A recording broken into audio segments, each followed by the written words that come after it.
Hello guys, welcome to my channel. দেখো সকালে চলে এসেছি আমি রান্নাঘরে চলে এসেছি চা করতে। দেখো আমার রান্নাঘর। এবার আমি চা করব। দেখো চার জল বসিয়ে দিয়েছি। এবার আমি গ্যাসটাকে জ্বালিয়ে নেব। চায়ে দেবো এবার আমি আদাটাকে থেতো করে নেব।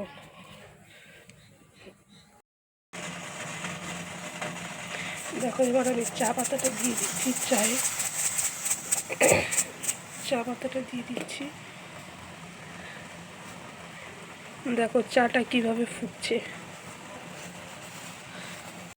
দেখো চা নিয়ে ঘরে চলে এসেছি। খুব ঠান্ডা লেগেছে, গলাটা বহুত চেপে চেপে আসছে, কথাটা ঠিক করে বলতে পারছি না। দেখো চলে এসেছি রান্না করতে। এই দেখো চাল দিয়েছি, এবার আমি রান্না করব। তার আগে এই যে মোচাটাকে বেছে নেব। দেখো মোচার খোসাগুলোকে এইভাবে ছাড়াতে হয়।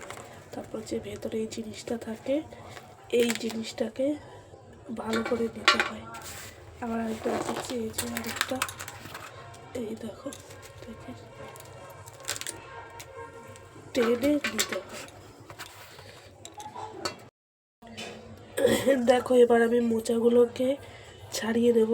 এই দেখো মোচার যে এই মোটার ডান্ডিটা, এটাকে ফেলতে হয়, আর এই খোসাটা ফেলতে হয়, দিয়ে এটাকে নিতে হয়। আবার একটা দেখাচ্ছি, এটাকে ফেলতে হয় আর এটাকে নিতে হয়। এবার আমি সবগুলো ছাড়িয়ে নেব। ফাইনালি আমার মোচা বানানো কমপ্লিট। দেখো এবার আমি মোচাগুলোকে ধুয়ে কেটে নেব। দেখো এবার আমি আলুগুলোকে ভেজে নেব। নুন হলুদ সব কিছু দিয়ে ভালো করে নেড়ে চেড়ে ভেজে নেব। দেখো নুন দিচ্ছি, হলুদ দিচ্ছি। দেখো এদিকে আমার ভাতটাও হয়ে গেছে, অলরেডি হয়ে গেছে। এবার আমি ভাতটাকে নামাবো। এদিকে আলু ভাজাটা দেখি কি অবস্থা। আলু ভাজাটা আমার ভাজা হয়ে গেছে, এবার আমি নামিয়ে নেব। দেখেছো আমি নামিয়ে নিচ্ছি। দেখো তেজপাতা, শুকনো লঙ্কা ফোড়ন দিলাম, গোটা জিরে, এইসব ভালো করে নেড়েচেড়ে নিলাম। নেড়েচেড়ে এবার মোচাটা দিয়ে দিলাম। মোচাটা দিয়ে ভালো করে নেড়ে এটাতে নুন হলুদ, আলু ভাজাটা, কাঁচা লঙ্কা, আদা জিরে বাটা সব কিছু দিয়ে ভালো করে নেড়েচেড়ে নিতে হবে।